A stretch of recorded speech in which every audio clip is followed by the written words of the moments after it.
Hello, I'm Craig Barton and welcome to this Tips for Teachers video. Now we've spoken a lot about mini whiteboards use on Tips for Teachers via the likes of Adam Boxer, and I've shared an idea that I got from Danny Quinn about whiteboard routines. But in this video, I just want to share a really quick tip that I just think is so powerful. Right, so when you use mini whiteboards, one problem I've found is it can be quite visually overwhelming for the teacher. You say 3, 2, 1, show me your whiteboards, and all of a sudden you're hit with a sea of 25 whiteboards and you're like, whoa, okay, and you're trying to check every one, trying to get a sense of whole class understanding so that then you can respond. So how do you solve this problem? Well, one way, of course, is you say to the kids, okay, let's hold them up one at a time, but there's two problems with that. One, it's going to take flipping ages. And two, there's a chance that once the kids have started to look at someone else's answer before they've shown their own, they do a quick cheeky rub it out and change it and so on, and you get this biased sample.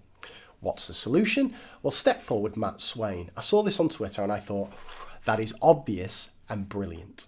So feel free to just pause the video and read Matt's tweet. So the key to this is this staggered approach. So you say 3, 2, 1, back row, show me all your whiteboards. Okay, put them down. Okay, 3, 2, 1, middle row, put them down. 3, 2, 1, front row. And Matt's provided a useful sequence of diagrams there so we can see exactly what's going on.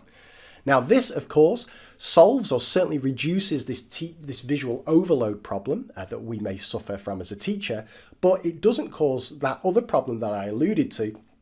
Because of course the kids in the middle row and the front row, unless they physically turn round, they can't see what the row behind them have shown. So you don't get your biased sample, you get to take in much more data as a teacher, and I just think it's brilliant. It really kind of supercharges mini whiteboard use. So what do you think of that? I absolutely love that one. Comment how you might use it. If you found that useful, like the video and subscribe to the Tips for Teachers YouTube channel and visit tipsforteachers.co.uk for more tips like this. Thanks for watching.